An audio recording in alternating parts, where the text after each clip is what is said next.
Vocês já viram ferrugem no ferro? O oxigênio passando pelo ferro deixa o ferro oxidado daquele jeito. Quando nós respiramos, uma parte do oxigênio ele é modificado e ele vai derretendo as gorduras das nossas células e nós vamos oxidando. Nós vamos envelhecendo. Só que hoje existem uma série de coisas que podem desacelerar a oxidação. Por exemplo, a testosterona, que é o hormônio masculino, ele é um hormônio também de rejuvenescimento. A gente sabe que depois de 30 anos começa a diminuir assustadoramente a produção de testosterona no homem. Entre 40 e 50, muito. De 50 a 60, muito. 60 em diante, muito. E quanto mais idade o homem tem, mais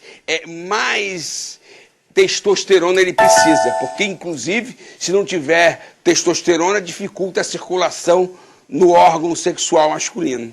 Então, o que acontece? Hoje em dia, você pode fazer a reposição de testosterona sem medo. A única coisa é que você tem que fazer a reposição acompanhando com o seu urologista. E o que acontece com a vida? A vida vai passando, as glândulas vão envelhecendo e a gente vai envelhecendo. Agora, se você puder fazer reposição daquilo que está envelhecendo, você atrasa o seu envelhecimento.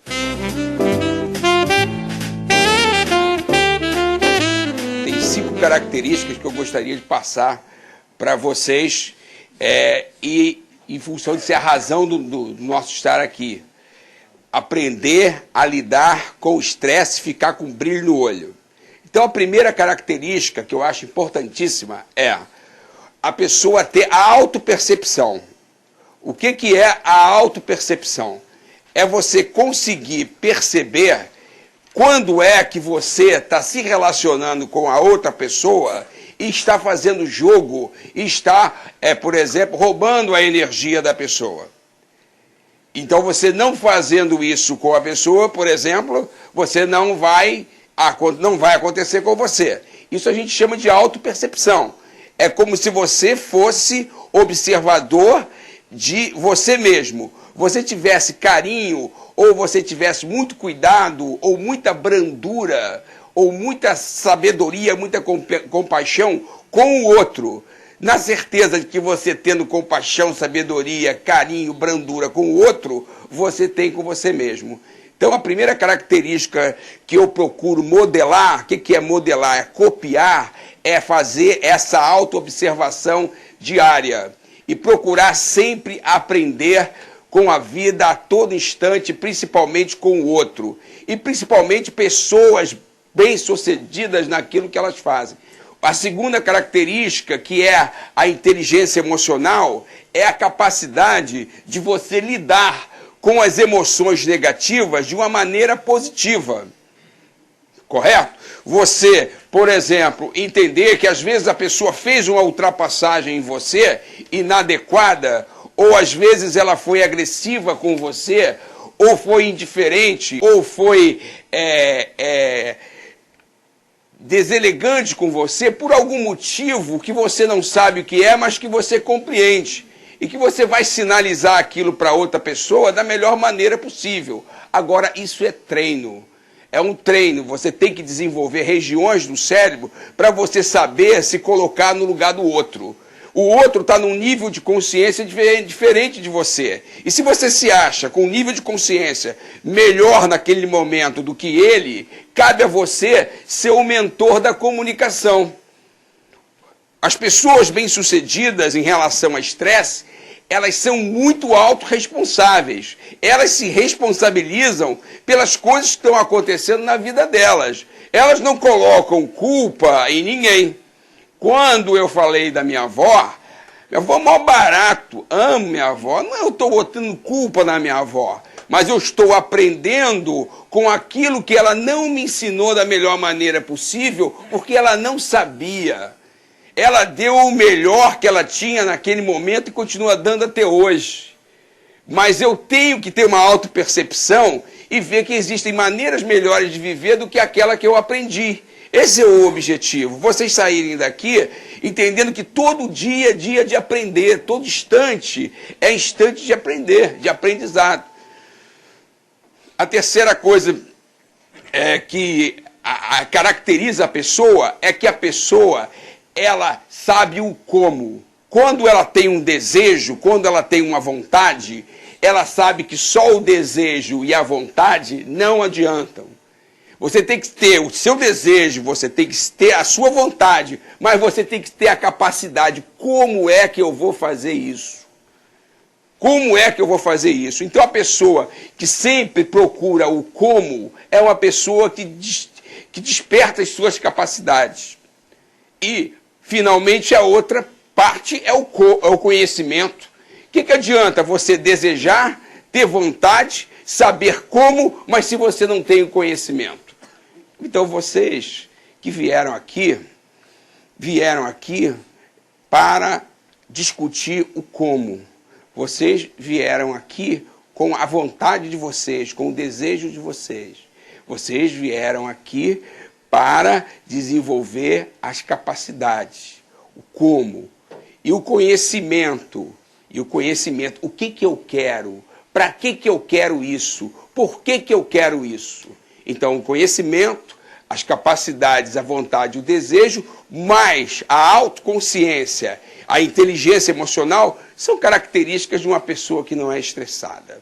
Então, primeira coisa, o que você tem que fazer? Mudar os efeitos externos? Não. Você tem que mudar a memória que você agrega aos eventos externos. Duas pessoas assistem o mesmo jogo de futebol. Um time ganha, a pessoa sai pulando, contente, toda feliz. O outro assistiu, o time perdeu, ele sai triste. O mesmo fato.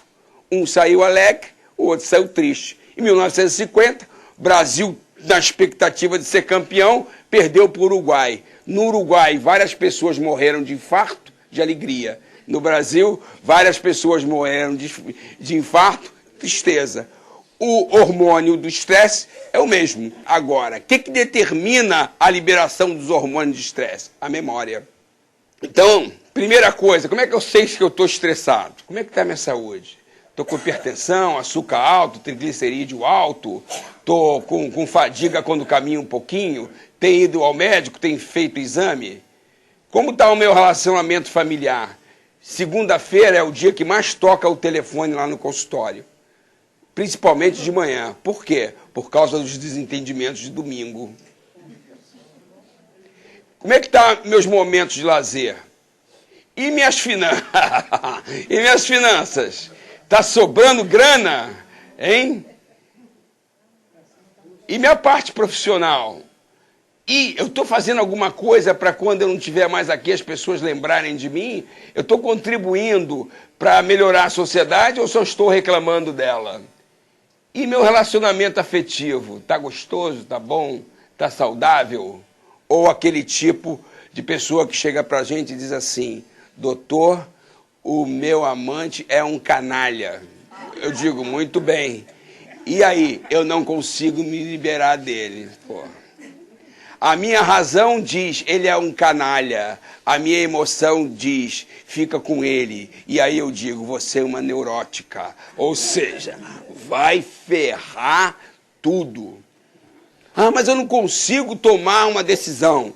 Você consegue dizer que não consegue tomar uma decisão. O dia que o sofrimento for maior, você toma a decisão. Enquanto o sofrimento estiver suportável, você continua com esse entrave. Agora, se pegar os exames, aparece tudo nos exames. Tudo. E é o que eu mais vejo. E é o que mais me estressa. Isso só para vocês terem uma ideia. Ó, o instinto, cérebro de réptil, dispara aquela bola. Cuidado, ameaça, perigo. O emocional consulta a memória. E o racional vai criando as estratégias. Só que quando o perigo é muito rápido, a reação é muito rápido, não dá tempo de consultar o racional e a gente age emocionalmente e a gente se perde. Exemplo disso. O rapaz vinha andando pela rua, aí ele viu uma moça grávida, bem barriguda, na ponte, subiu na ponte. Aí ele saiu correndo, porque ele viu que a moça ia se jogar na ponte. A moça se jogou na ponte, grávida, bem barriguda, caiu lá embaixo. Ele se jogou também, aí começou a nadar, morreram os 3. Ele não sabia nadar. Isso é verdade. O que aconteceu? Ele viu a moça se jogar, imediatamente ele reagiu, mas ele não lembrou que ele não sabia nadar. Morreram os 3. Muitas vezes a gente está numa discussão, a gente se aborrece, se chateia, a gente diz o que não deveria, ouve o que não gostaria de ouvir, cria uma lambança, guarda um monte de ressentimento, porque a gente fica agindo com esses 2 cérebros aqui, sem consultar esse. Então, quando a gente desenvolve esse aqui com treinamento, a gente faz com que esse aqui oriente esses 2. Aí a vida da gente melhora. Agora, isso exige treino. Isso exige treino. Isso exige empenho. Eu estou há 54 anos trabalhando no meu estresse e melhorei um pouquinho. Todo dia eu procuro trabalhar alguma coisa. Eu olhei aquela roda da vida que eu mostrei para vocês ali, aí doeu até minhas costas. Por que doeu as costas? Porque a minha roda da vida está desequilibrada.